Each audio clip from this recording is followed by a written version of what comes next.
টিভি9 বাংলায় আপনাদের স্বাগত। এই মুহূর্তে আমার সাথে জুই বিশ্বাস। জুই, তুমি কাউন্সিলর, তোমার পরিচয় সেই বিষয়ে প্রশ্ন করব।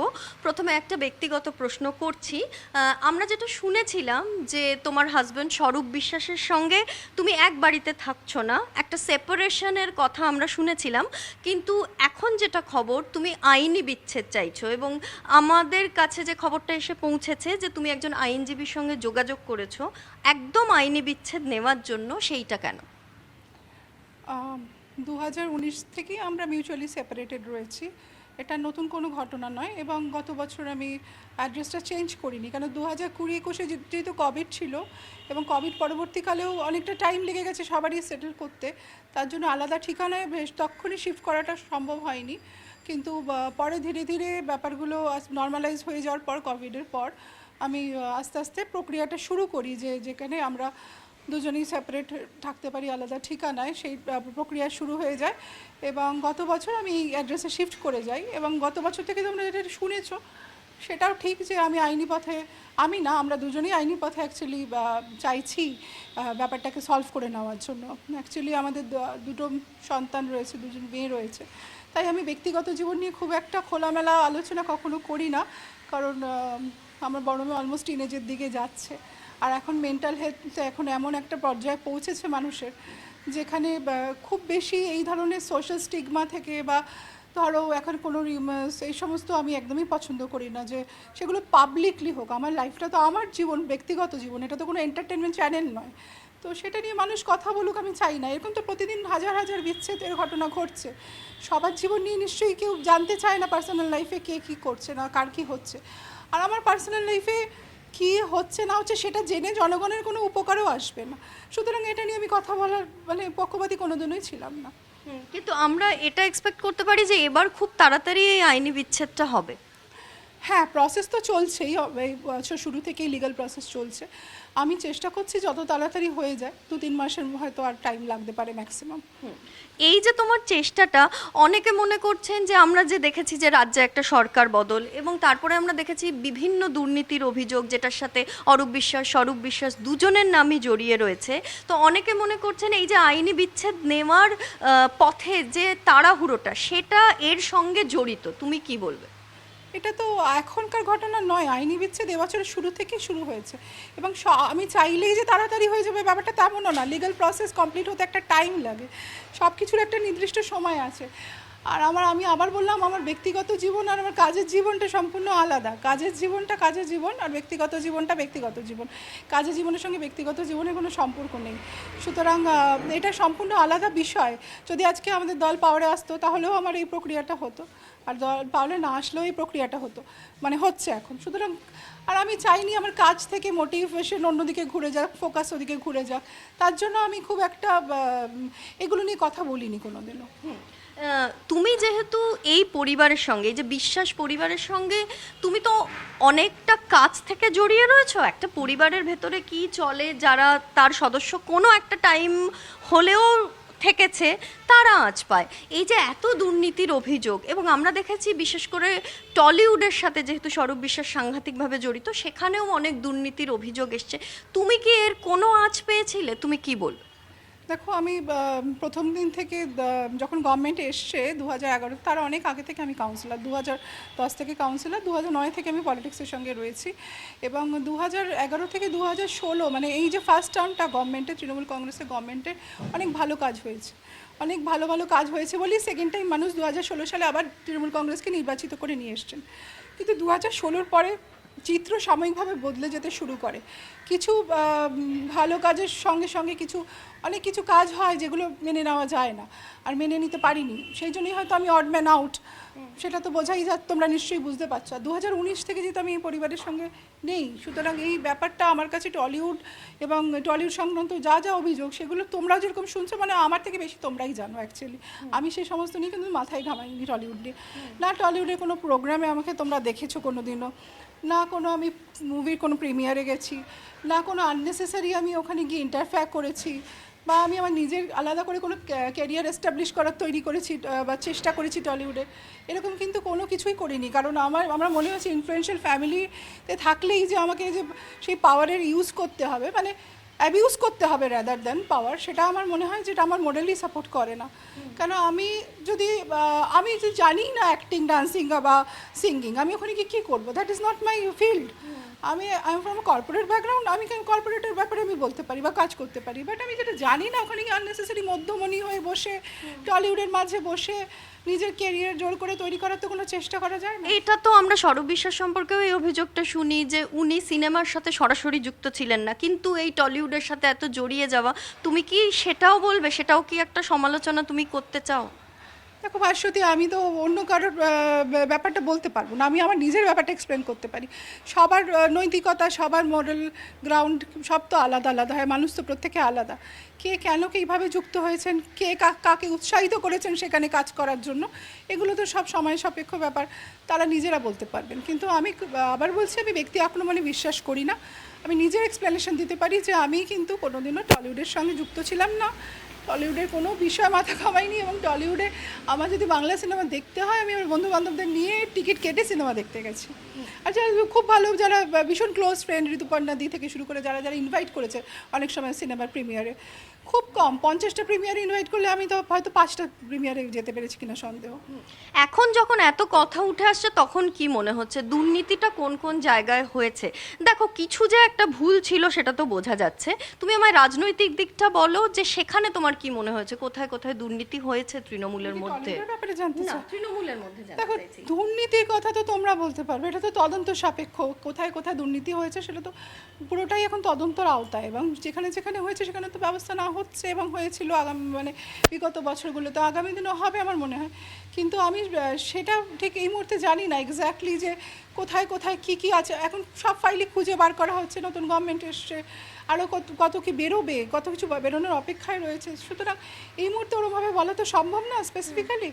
আমার মনে হয় কিছু জিনিস পার্টিকে খুব বেশি এফেক্ট করেছিল, তার মধ্যে নিঃসন্দেহে আরজিকর এই ঘটনা হচ্ছে অন্যতম, যেখানে পার্টি অনেকটা ব্যাকফুটে চলে গেছে। এবং আমার মনে হয় আরজিকরের ঘটনায় যদি তৎক্ষণিক ওই স্টেপ নেওয়া হতো, তাহলে কিন্তু আজকে এই ঘটনাটা মানুষের মনে এরকমভাবে প্রতিক্রিয়া হতো না, এবং শাস্তি যদি দোষীরা সত্যিকারের পেতেন, তাহলে কিন্তু আজকে আমার মনে হয় না তৃণমূল কংগ্রেস সরকার থেকে চলে যেত। অনেককে আমরা দেখছি এই মুহূর্তে খুব চর্চার কেন্দ্রে, তাদেরকে বেসুরো বলা হচ্ছে, কোট আনকোট। তোমার কি সিদ্ধান্ত? তুমি তৃণমূল কংগ্রেসের সঙ্গে থাকতে চাও নাকি এই দল ছাড়তে চাও? ভাস্বতী, এখন এই মুহূর্তে একটা তো দলের, দেখো, কেউ সারা জীবন পাওয়ারে থাকতে পারে না, কোনো গভর্নমেন্ট পাওয়ারে থাকতে পারে না। কেউ 5 বছরের জন্য আসে, কেউ 10 বছর, কেউ 15 বছর, ম্যাক্সিমাম 20-25 বছর। সিপিএম গভর্নমেন্ট 34 বছর রাজত্ব করেছিলেন।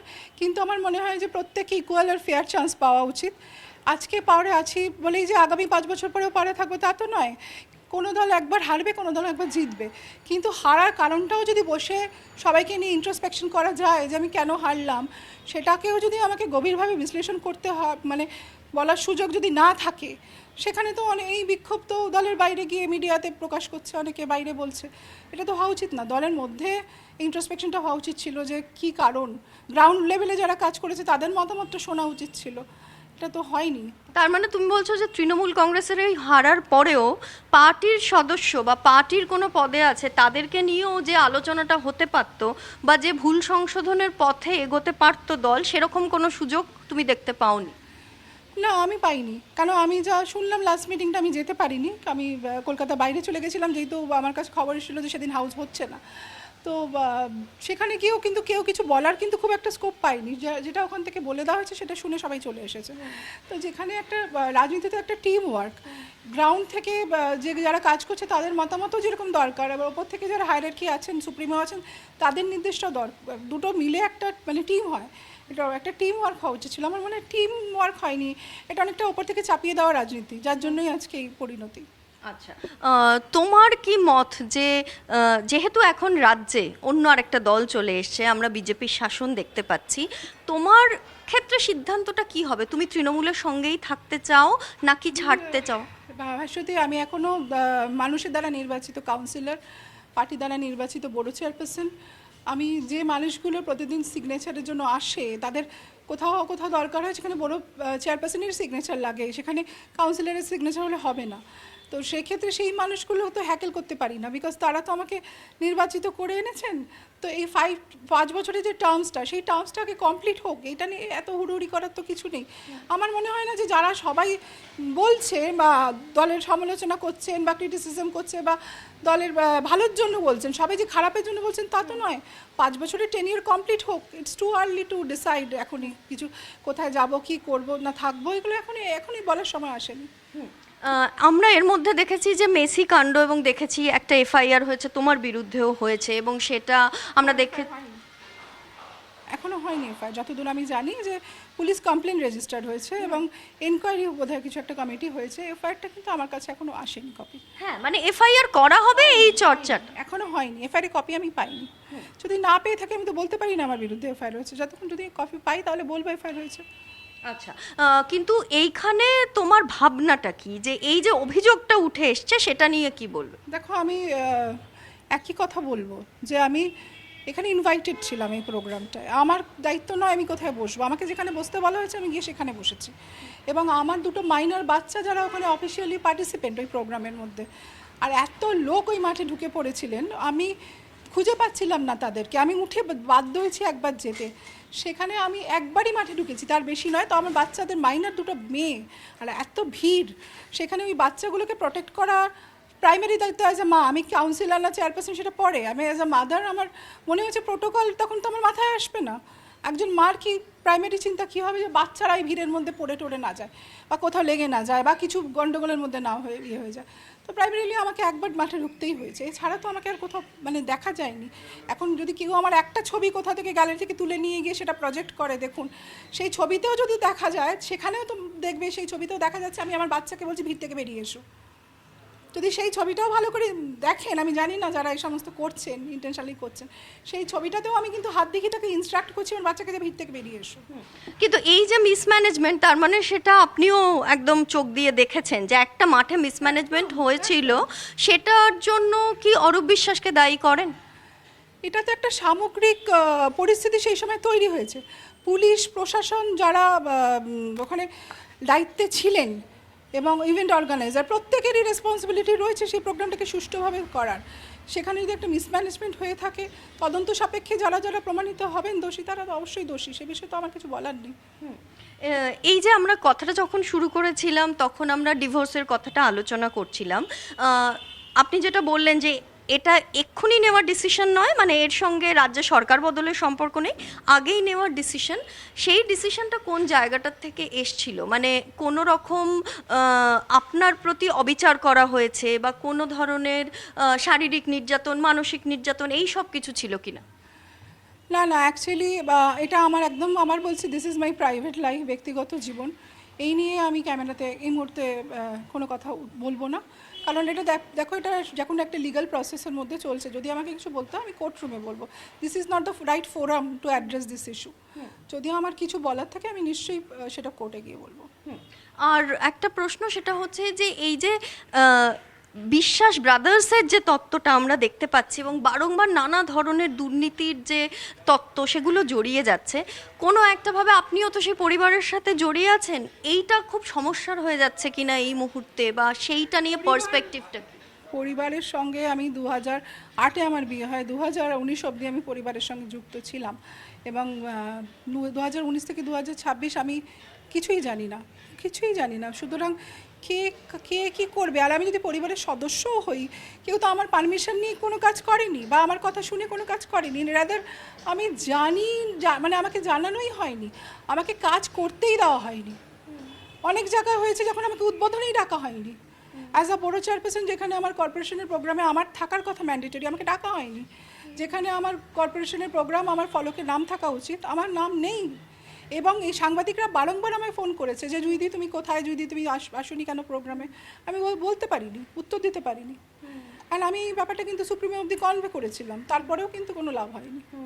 এই অভিযোগটা কিন্তু আমরা অনেক সময় পাচ্ছি যে আপনারা যারা কোনো পদে আছেন হয়তো দলকে জানানোর চেষ্টা করেছেন, কিন্তু দলের থেকে সেই অ্যাটেনশন আপনারা পাননি, এবং আগে এটা নিয়ে এরমভাবে কথাও আপনারা বলেননি, কিন্তু এখন হয়তো সেই সময়টা এসছে, সেটাই কি মনে হয়? না, আগে তো আমি বারংবার জানিয়েছি, একবার না আমি দুবার তিনবার চারবার বসার চেষ্টা করেছি নিজে শুধু। আমি অভিষেক বন্দ্যোপাধ্যায়কে নিজে রিকোয়েস্ট করেছি অনেকবার যে আমি গ্রাউন্ড লেভেলের কিছু বক্তব্য আমার আছে। আমি তো যেহেতু ন্যাশনাল মিডিয়াম মানে মিডিয়াও করতাম স্পোক্স পার্সন হিসেবে, সেই বিষয়ে আমার অনেক কথা বলার ছিল। বিকজ সেই সময় তো আমাদের দেখো তৃণমূল কংগ্রেসের 2021-এ তো আমরা নির্বাচনে জয়লাভ করব, তার আগে যে মিডিয়ার মানে প্রত্যেকদিন 6টা-7টা করে আমাকে হিন্দি চ্যানেল অ্যাটেন্ড করতে হতো সেই সময়। তো আমাদের ভীষণভাবে হ্যাকেল করা হতো যখন আমরা ন্যাশনাল মিডিয়া যেতাম, বিকজ ওখানে যারা বসতেন সেটা সবাই প্রো বিজেপি মাইন্ডেড ছিলেন, even the political analyst also. তো আমি সেই সংক্রান্ত কাজ নিয়ে অনেকবার কথা বলবার চেষ্টা করেছিলাম, কিন্তু আমি তো কোনো রেসপন্স পাইনি, ওনার হয়তো সময় হয়নি বসার। কিন্তু এটা কিরকম দল যেখানে দলেরই সদস্য আবেদন জানাচ্ছে যে কথা বলতে চাই কিন্তু তার কথা শোনা হচ্ছে না, সেই জন্যই কি এখন এরকম তাসের ঘরের মতো জিনিসটা ভেঙে পড়ছে বলে? অবশ্যই অবশ্যই, আমি আবার বলছি একটাই কথা, রাজনীতি হচ্ছে টিম ওয়ার্ক। তুমি আমার সঙ্গে নাই বসতে পারো, তোমার মনে হয়নি যে দরকার আছে বসে, তুমি বসোনি, কিন্তু কি প্রবলেম সেই ইস্যুটা তো তোমার মানে শোনা উচিত, অ্যাটলিস্ট শুনে ব্যবস্থা তার নেওয়া উচিত ছিল। যদি এটা না হতো তাহলে আমার মনে হয় যে অ্যাটলিস্ট কিছুটা হলো মেরামতির জায়গা থাকতো। টিম ওয়ার্ক হয়নি, আইপ্যাকের ওপরে এত বেশি ডিপেন্ডেন্সি ছিল। টেকনিক্যাল গ্রাউন্ডে আইপ্যাক আমাদের হেল্প করতো ঠিকই, কিন্তু আইপ্যাকে যারা লোকজন যাদের বলা হয়েছিল তারা নাকি গ্রাউন্ড লেভেলের সব স্ক্রুটিনি করে খবর দেবে বা তারা স্ট্যাটিস্টিক ডেটা কালেক্ট করবে, আমি জানি না তারা কোথায় ছিল লাস্ট 5 বছর। কোনো নেতা মন্ত্রীর অফিসে গিয়ে বসে থাকতো বোধহয়, আমরা তো দেখিইনি তাদেরকে কোনোদিনও গ্রাউন্ডে। শেষ প্রশ্ন, অনেকে কিন্তু এইটা বলছেন যে এই যে একটা আইনি বিচ্ছেদ নেওয়া বা এই পরিবারটার থেকে একটু দূরে সরে থাকা, আইনি বিচ্ছেদ মানে তো একেবারেই আইনি পথেই বিচ্ছেদ হয়ে গেল ওই পরিবারটার সঙ্গে, এই সব কিছুই আসলে একটা সাজানো নাটক। এই মুহূর্তে এই পরিবারটার ওপরে একটা দুর্নীতির অভিযোগ আছে এবং সেইটার সাথে যাতে নাম না জড়িয়ে যায় সেই জন্য এরকম পদক্ষেপ, আপনি কি বলবেন? আমার মনে হয় যারা আমাদের ফ্যামিলি ফ্রেন্ডস, যারা আমার ওয়েল উইশার, যারা বন্ধুবান্ধব, আমার যারা পলিটিক্যাল লোকজন যারা আমাদের জানেন, ইভেন সুপ্রিমো, দলের সুপ্রিমো থেকে শুরু করে দলের শীর্ষস্থানীয় নেতৃবৃন্দ প্রত্যেকে জানেন, কাউকে এক্সপ্লেনেশন দেওয়ার কোনো প্রয়োজনীয়তা নেই আমার। কে কী ভাবছেন সেটা তার ভাবনা, তার ভাবনা নিয়ে তো আমার জীবন চলবে না। কেউ সমালোচনা করবেন, কেউ ভালো বলবেন, কেউ খারাপ বলবেন, কিন্তু তার জন্য তো আমার জীবন থেমে থাকবে না।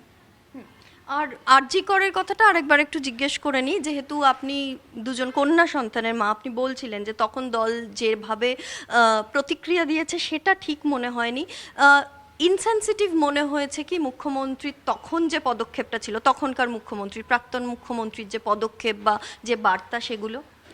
দেখো, প্রথমে যখন আরজিকর ইস্যুস হয়, তারপরে যখন মিছিল হয়, সেই মিছিলে কিন্তু আমরাও হেঁটেছিলাম। আমরা ভেবেছিলাম বোধহয় সত্যিকারেরই দোষী যারা আছেন তারা শাস্তি পাবে, তাদের উপযুক্ত ব্যবস্থা না হবে। এবং আমার সোশ্যাল মিডিয়া পোস্টও তুমি যদি দেখো সেই সময়কার, আমি কিন্তু নিজে সোচ্চার ছিলাম সেই সময় সোশ্যাল মিডিয়ায়।